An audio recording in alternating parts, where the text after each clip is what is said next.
Good afternoon, class. I feel like I need some theme music or something like that. I need something to lead me in to to these classes. Maybe not.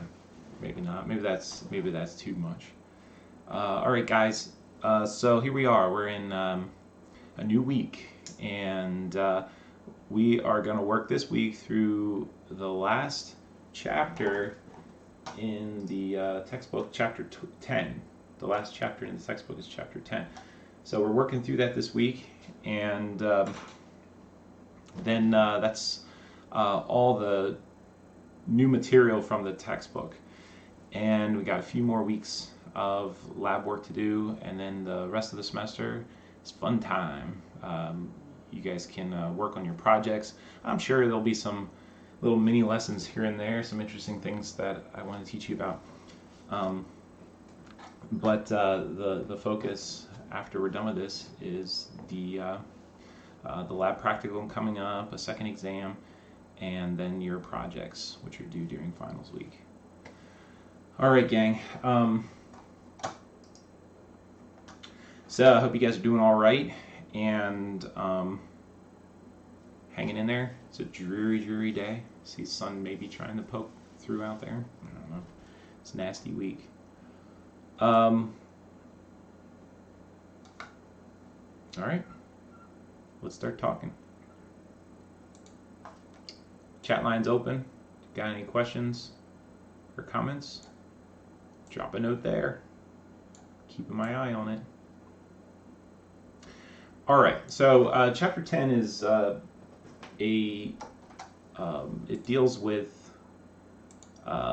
knowledge with presenting your data. It deals with formatting your maps, and so that includes symbology, and it also includes labels, which we haven't done much with today. But ArcGIS Pro has this built-in, let's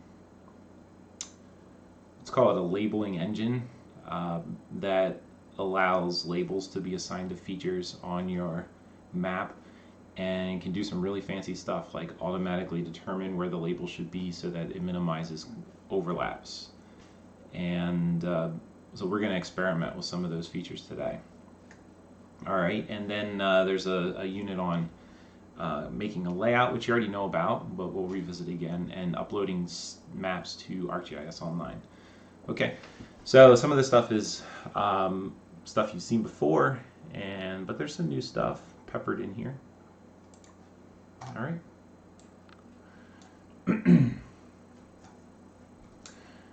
So the data, the map that goes along, the project that goes along with chapter 10 is information about broadband coverage in the state of, you know what state this is? Utah. You know what Utah's state motto is? Don't look it up. Don't look it up. Let's see if everybody knows. Put it in the chat. If you know what Utah's state motto is, put it in the chat. It's a good one. It's a good one. But what we're seeing here is, let me close this up. And what we're seeing here is a lot of data. You zoom in here. There are a lot of features on this map. And the features are very complicated. Look at those outlines. Let's see. So we got a layer. Let's turn this wireless broadband off. Wireline broadband. We got a different color coded for these different unique features, and these polygons correspond, and the colors correspond to different download speeds, maximum download speeds. And so green, the way it's here, red is faster download speeds, 50 megabits per second or faster, and green is slower. I wonder if that should be reversed. Oh well. We'll keep it the way it is for now. And you zoom in here and you see, look at this. When the layers are rendering, you see there's overlap. I mean, these layers are really overlapped. It's weird. You look at this and it's like the green layer is on top, and that's not really what you would want.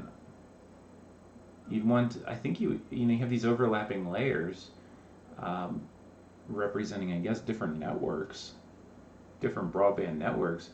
But I think you'd want your map to show the fastest access speed for a given area on top, so you can see it, and that's definitely not the case here. So we have a problem here. Sorry, this is skipping ahead a little bit, but since we're talking about this, let's do this right now.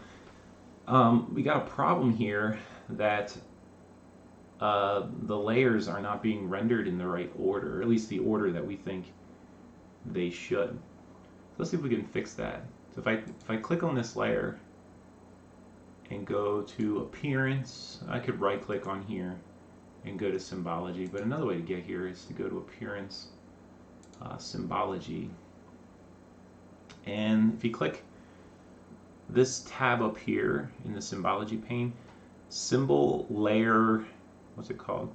Hover, Symbol Layer Drawing, and click on there. Oops. And maybe I want to rearrange the layers that are here, and I can't do it. I wish I could just click here and drag. Well, that's because I just got to turn this function on. Enable Symbol Layer Drawings. If I click this on, actually it'll fix our problem right away. But now I can, like, if I wanted to move the green to the top, I could click and drag it to the top. And now the green's on the top. But I don't want green on top. I want green on the bottom, because green is slow. Red is fast. Okay. So now the red color will be on the top.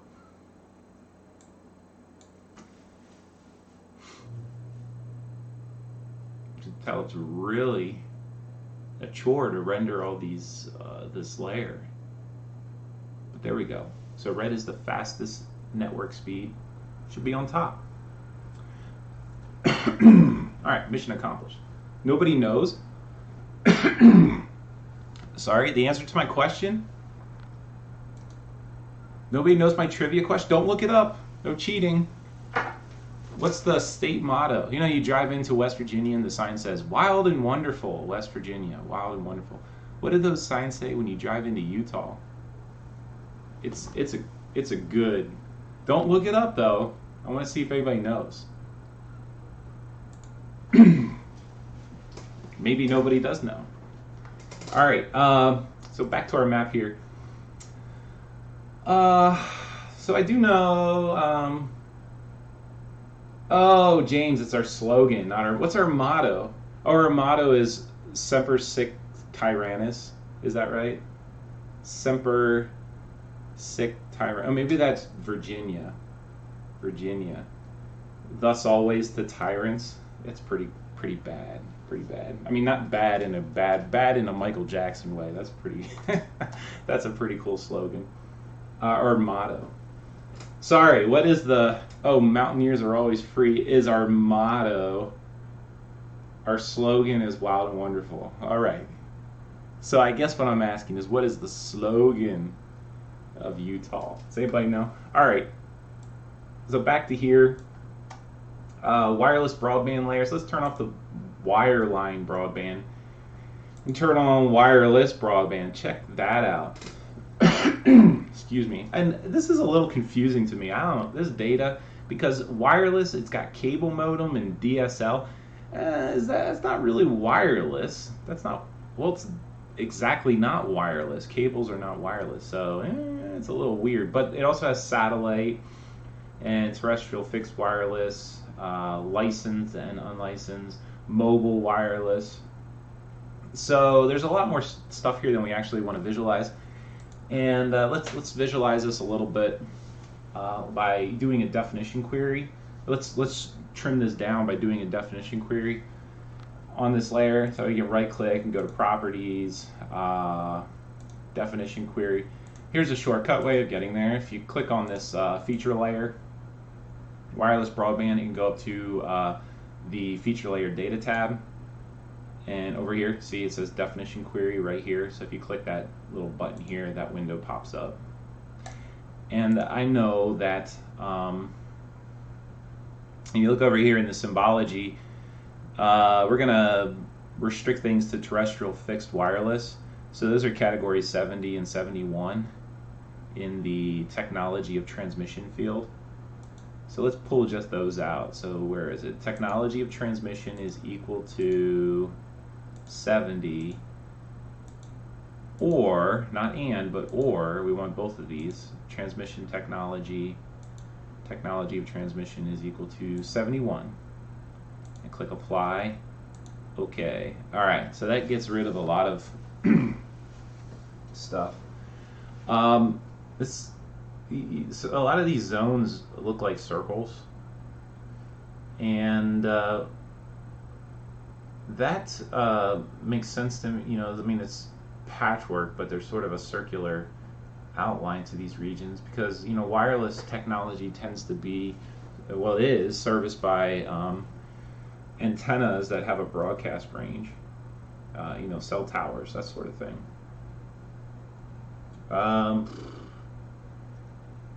All right. So let's see, what's next?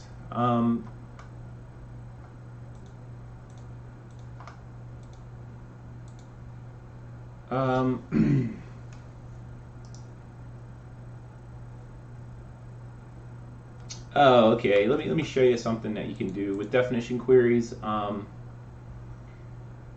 You can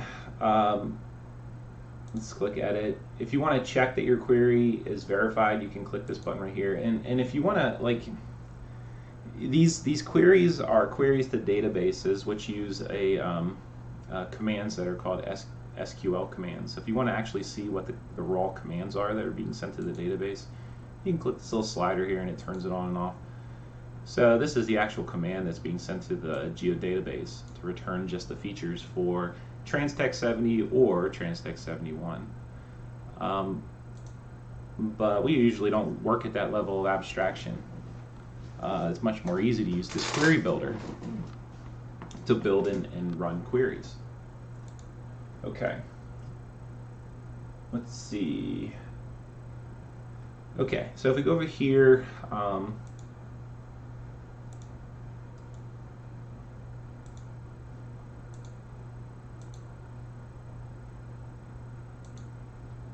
and let's go to, so our primary symbology here is unique values, and we're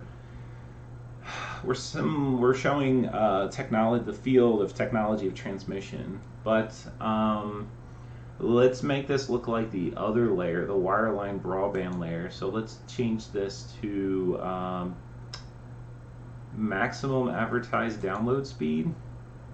Okay, so now we're visualizing the download speeds of these different areas. And if we look at, make this a little bigger, So how many different classes do we have here? Every unique value in this field, maximum advertised download speed, has a class assigned to it. So we got we got 11 fields here. You know, the color scheme is it's not really appropriate. Let's say that you know, some of these like less than 200 kilobits per second, that's too slow to visualize on our map. We don't want to include it. So if there's a class that you don't want to include on your map when you're trying to get the symbology just right, you don't want to include this class, you can right click on it and then click remove. See ya. And this blue one here, greater than 200 kilobits per second but less than 768. Maybe you don't care about speeds that low, so you want to get rid of that. Right click, remove, see ya, it's gone. Alright.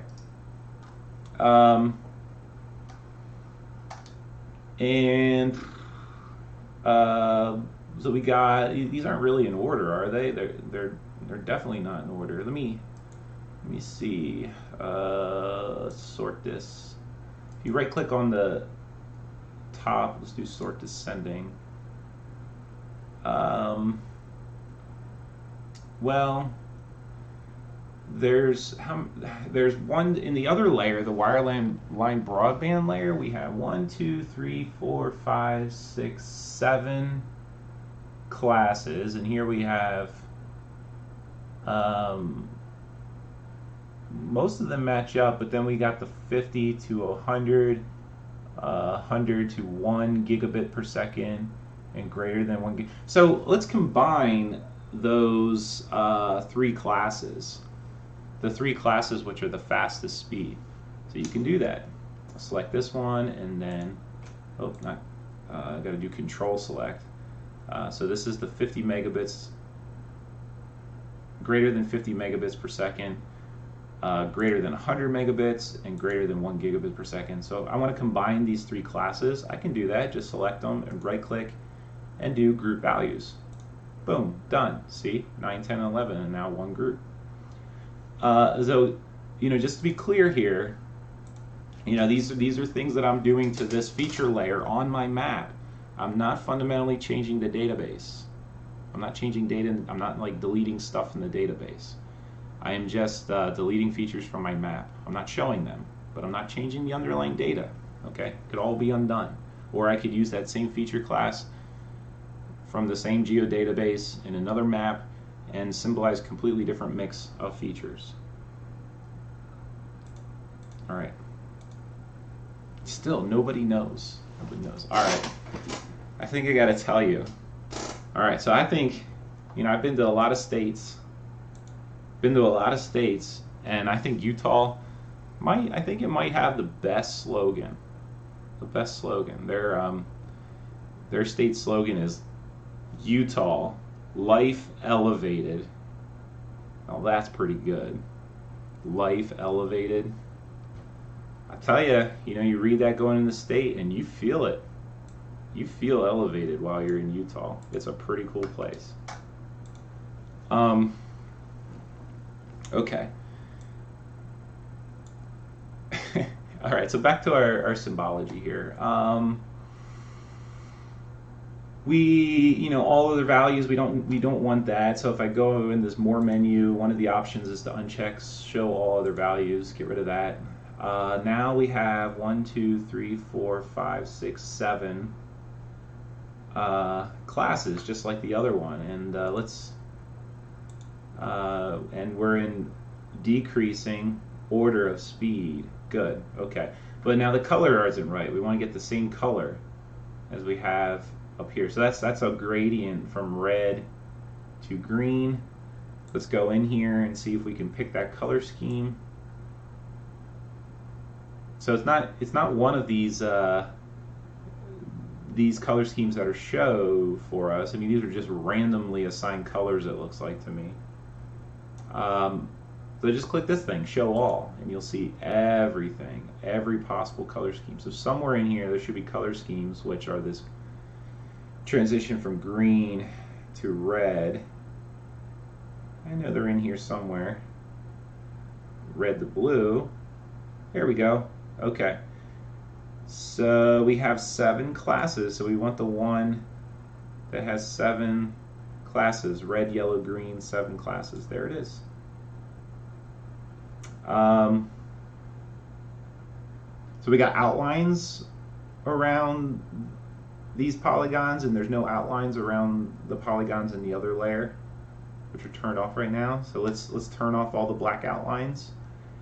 And so if you want to do something to all the different symbols, there's an option here in the More menu, More, Format All Symbols. You can't see that. It's going off the screen, I know. But it says Format All Symbols. Pick that and go to Properties, Outline Color, Outline Color. So we want no outline. So I'll select No, Apply. All right. And maybe we want to be able to see, if we have both these layers on at the same time, we want to be able to see the wireline and the wireless broadband at the same time. So maybe we want to make one of these layers transparent, a little partially transparent. So you can do that. You can go up here to Appearance. So I select that feature layer, wireless broadband, go up here to Appearance, and then here I can set transparency levels. So maybe something around 40%. There we go. So we have 40% transparency on these wireless broadband layers.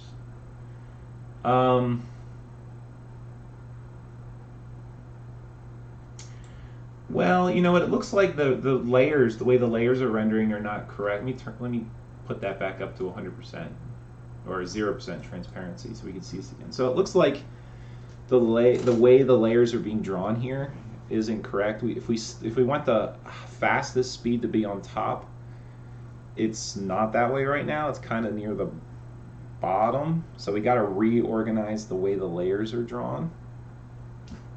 Do you remember how to do that? If you want to rearrange the way the layers are being rendered here on our map, do you remember? Right here, symbol layer drawing.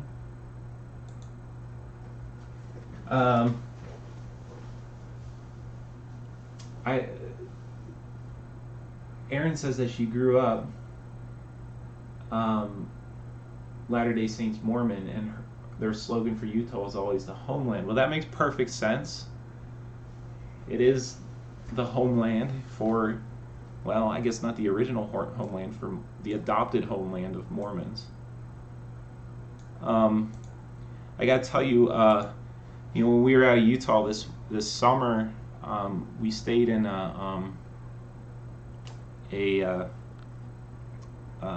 we went to Airbnbs, and one of the Airbnbs we went to was in a relatively small town called Vernal, Utah. It's up in the northeastern corner of Utah, and we stayed in a Airbnb that was like a grain bin, one of those aluminum, or not aluminum, steel, corrugated steel cylinders with the cone roof on top, and it was converted into a little apartment, and it was awesome. It was like such a cool place. I was like, this is really cool. Got to stay inside of a grain silo, but it was beautiful inside. And we get up in the morning and we're like, first thing I look forward to in the morning is coffee. And I get up in the morning and I'm like, wait a minute, there's no coffee maker in this apartment. And then it struck me, I was like, I wonder if they're, A, the owners of this are Mormon, and 2, if that's something that isn't allowed in Mormon culture. I don't know, maybe one of you know. But that was my best guess. I was like, well, all Airbnbs have coffee makers, and that's like the only thing they didn't have. And I was like, caffeine. Maybe Mormons don't drink caffeine. Is that true? All right, back to the map. They got me good. Is that true, Aaron? That drinking caffeine isn't something Mormons do? Yes, it is an addiction. I am addicted to caffeine in a way that troubles me some days. But it really does taste good. I could drink decaf. But the layers aren't being drawn here right. So we'll go into this symbol layer drawing and enable this feature again. And now I can drag the layers around. It looks like they're exactly reversed. So we'll put the red on top, and then the orange, and then the light orange, and then the yellow, and yellow green, and light green and dark green. So we get all the layers. So now the layers are rendering in this order, the drawing order on this screen, which is what we want.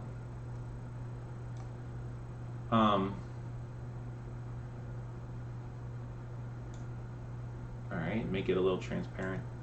Okay. So let's see. Let me take a look at the chapter and see what else, what the tips or tricks that they have in here. So they do some work with renaming these categories, which this one we should definitely rename. Greater than, there's 3 categories combined. So really all these categories are greater than or equal to 50 megabits per second. So we can just change that name. So these other category names are fine. They're a little long, You know, we could simplify them. But these labels are fine for our purposes here today. But you know, you guys know this. If you want to change the way that your classes are labeled in your legend, this is where you do it. You open the Symbology tab and you can just change them right in here. All right. Let's see, what else? All right, order. All right.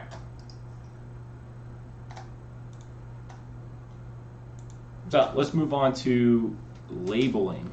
All right, so labeling is where you have a feature on your map and there's a label right next to it. And there's another map in this project called Community Anchor Institutes.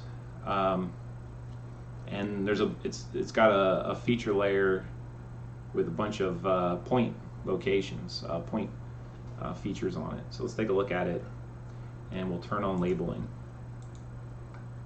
So here's Community Anchor Institute. You got lots of points. These correspond. Looks like these are libraries, and these are locations of libraries, and whether or not they have public Wi-Fi. And it looks like there's no red dots on the map. I don't see any red dots. So all these libraries either have yes public Wi-Fi or it's unknown. So let's move into Utah County. And watch this. If I click on this feature layer, libraries, and if I right click on it, I can turn on labeling in this menu, enable labeling. Another way you do it is just go up here to the feature layer labeling tab and then click label. And so one thing to note here, well, let's turn it on. All right. Ugh, that looks ugly. So every single feature on the map has a label attached to it, and you can see that let's look at the attribute table here. This feature in the geodatabase has these attributes associated with each feature. Try to make this a little bigger. And one of these fields is called, where is it? I thought I saw it. There, anchor name. So if you go to labeling, the field that's being used as the label for each of these features is the value in anchor name. So you know, if I select one of these and zoom to, so it's right there, Cedar City Public Library. But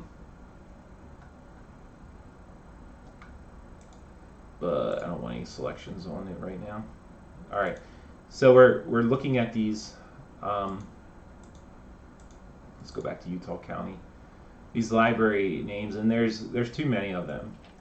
There's too many of them. So what we're going to do is we'll go to labeling. You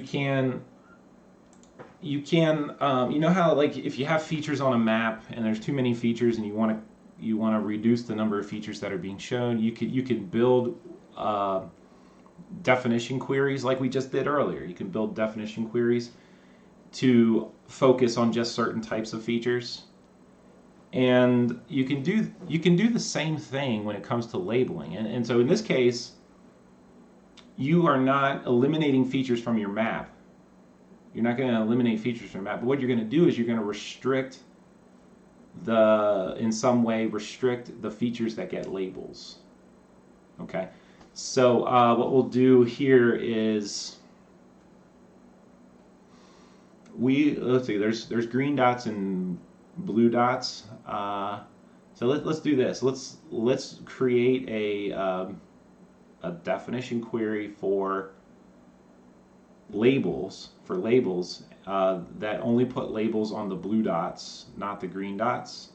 So the places where public Wi-Fi is unknown, and that will simplify the map a great deal. And the way you do this is in the labeling pane there, or ribbon, ribbon, there's a place where you can define a class for your labels, and that's where we're going to accomplish this. All right. It's up here. See it up here? It says labeling class. So let's turn the default is class 1. Let's create a new one, a new labeling class, and we'll call it just something. Let's just call it custom. All right, and then we'll go to class 1, and we're going to turn off the labels for class 1. All right, and then in the custom labeling, we're going to label by anchor name, but I'm going to open up this little button here. See, it says SQL query. All right, and you get this query builder, which is just like the query builder for filtering out the features that you don't want to visualize on your map. But here it's going to filter out. We want to define the features that we want to label attached to. So we want to, let's see, this is called public Wi-Fi, where public Wi-Fi is unknown, and let's apply that. There we go. Okay, so we've now restricted the labels to just the blue dots. The green dots don't have labels anymore. Okay, with this custom class, labeling class, which has this definition query assigned to it. So if we go back to class 1 and turn that on, everything pops up, including, I don't know if you can see this, but since we have class 1 and this custom class turned on, the blue dots get 2 labels now because they're being labeled by each of these classes. I'll turn that back off. Another thing that's popular when it comes to maps and labeling is, when you zoom out sufficiently far, well, now they disappeared. Oh, there they go. Okay, so when you zoom out sufficiently far, the labels can get really cluttered like this because now you have more features on the map. There's more blue dots than there were when you were zoomed in. And so one way to deal with that is up here in the Out Beyond box, set a scale. So we're at a scale now of 1 to about 275,000. So if we do a smaller scale than that, let's just pick a number here. How about 1 out of 500,000? So if we're zoomed out beyond 1 to 500,000, the labels disappear. And if we zoom in closer than that, the labels reappear. Okay. So we've seen that before, that little feature. If you go across that boundary, the zoom-wise, that scale, the labels appear, disappear, appear, disappear. Okay. Let's see, what else?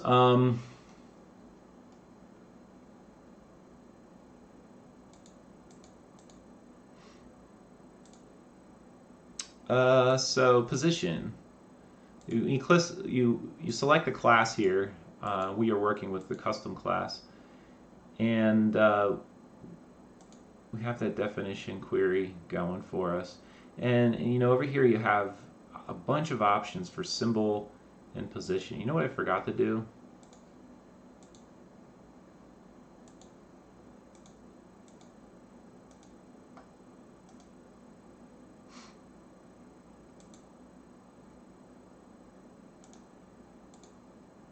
Oh, that's good. Okay. I forgot, before I started doing this, I forgot to make sure. So on the map tab in the labeling box here, you click the little more thing, more button, you get a bunch of options. We want this map LEX label engine turned on, Mapplex. Use Mapplex label engine, and it's already on. I didn't want to turn it off. So I just make sure Mapplex is on, and that uses the label engine and enables all these other features. All right.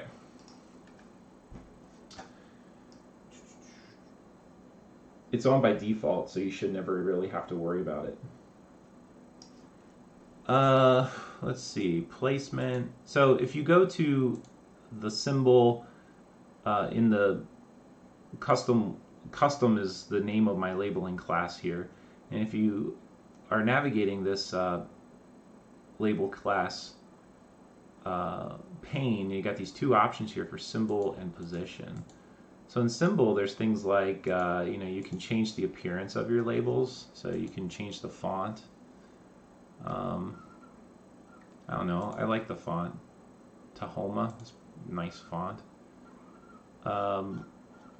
But you can change it to any of the system fonts. Arial, that's too boring.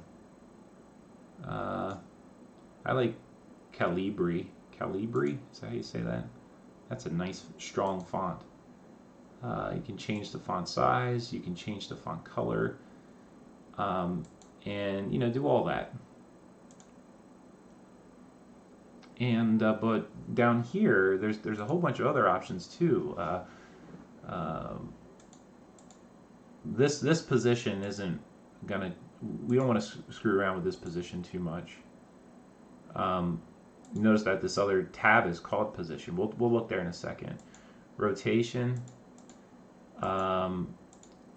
halo. You can specify shape for there to be a halo around your labels. So white, black. Here's 50% transparent white. So let's turn that on so I can show you what that looks like. See that? I made a white halo. It's really hard. I bet it's really hard for you guys to see. Maybe if I make these labels bigger. And then halo. You can change that. Maybe if I change the halo size. I guess it's gonna be ridiculous. There, now you can probably see it. It's like an outline around the text. And the reason you might want to do this is because it can make the text more readable. It increases the contrast between the text labels and the surround. So it's a nice effect. You can also add shadows. And so let's go to position now. Placement.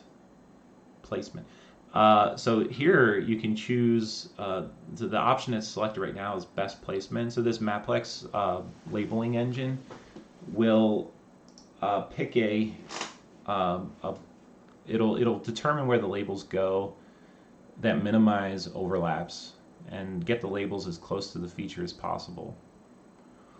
But there's a bunch of other features here, or options here. You can select you want the labels on the tops of points, to the right of points, left of points.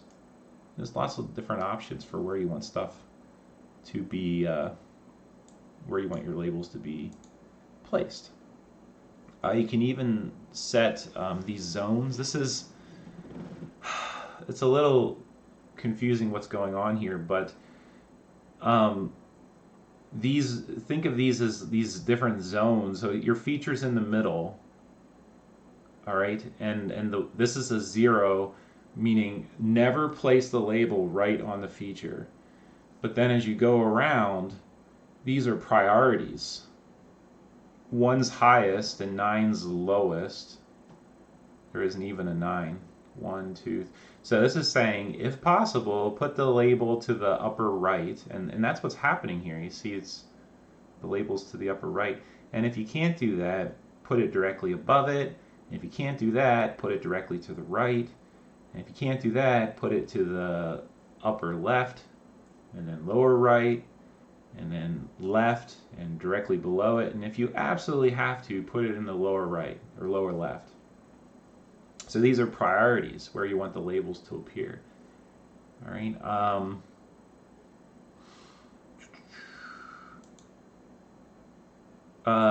Where do you want the offset to be measured from? From the feature geometry, the exact symbol outline. For points, this probably doesn't matter that much. I changed it a little bit. But for polygons, these options probably make a difference. All right, so that's this. That's position. What else do we got? Fitting strategy, stack. So here's an option here that's useful. Number of lines, it's set to 3. I don't really like the way that looks. Let's make this 2. Enter. There we go. So it just puts, instead of putting the labels in 3 layers, lines, it puts them in 2.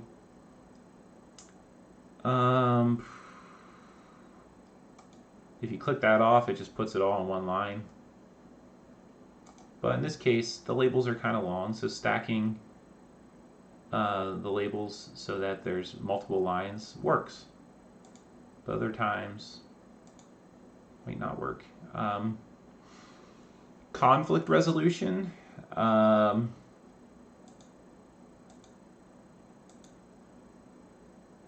You can specify, how much of a buffer you want between layers or labels. Removing duplicate layers, labels. This works if if you have 2 classes that are adding layers to the same features. You can remove duplicates. You can remove duplicates within a fixed distance or remove all duplicates. There is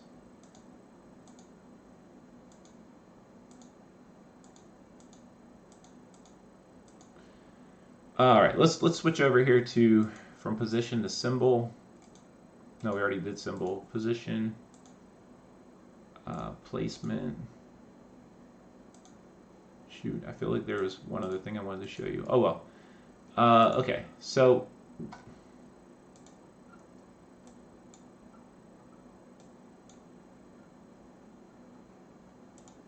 all right, let me see. Let me take a look at my notes here and see what else I want to talk about. We talked about label placement.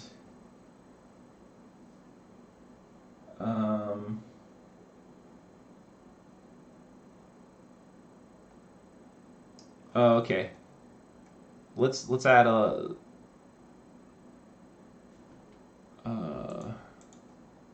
database. There's a counties. There it is. Let's add this. Oh no, it's already on our map. So we got the counties outlined on our map here in gray.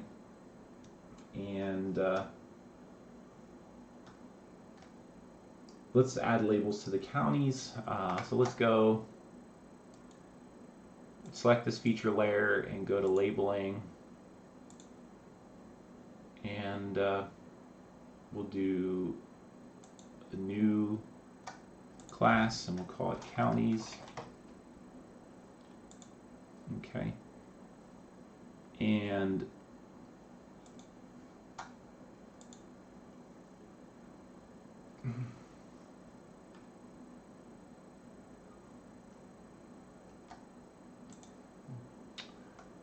sorry, screwed up.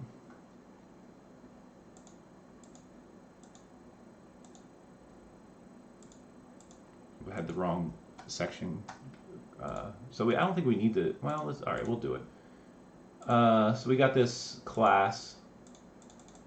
Maybe I'll rename it.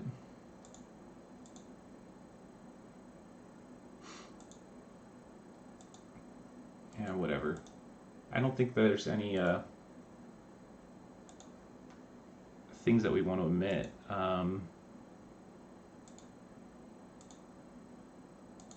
But maybe we want to make this a little bit darker.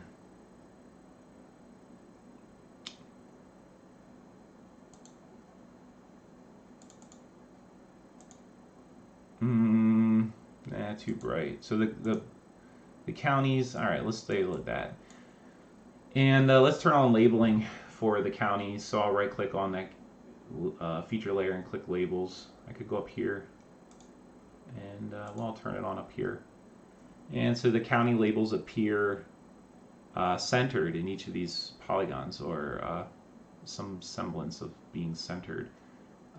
But let's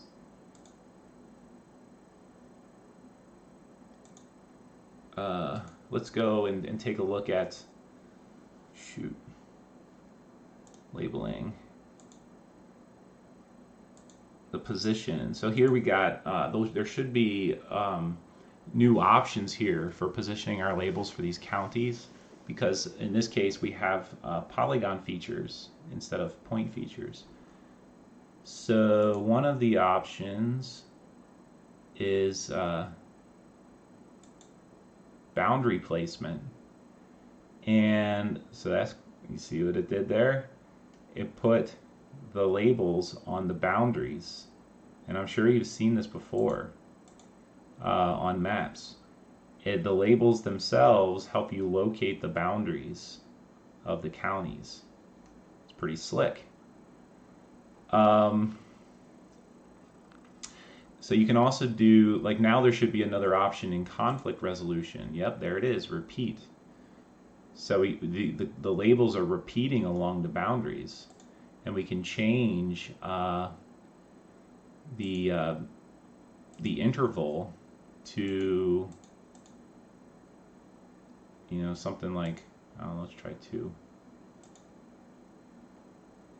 1. So you change that the interval to 1 inch, and now it shows. If I zoom in, it should show more of them. Yeah, it shows the county names more frequently. So it's almost like the labels, well, it is exactly like the labels themselves are helping to define the boundaries of the counties. Okay, so we put them, and this appears here because these labels are on polygon features, the county boundaries, and we're doing boundary placement and placing along the boundary. And then in the conflict resolution options, there's this option for options for repeat. You can specify how often you want the boundary, in this case the labels, to repeat along the perimeter of the boundary. Okay, so that's a cool feature. All right, so let's call it a day. That's all most of what I want to show you today. We will pick this up on Wednesday, and we'll get through the rest of this this chapter 9, and I'll see you then. Wait, let me check the chat, see if anybody has any questions. Nope, no questions. So you guys have a great day, rest of your day, and I will see you on Wednesday.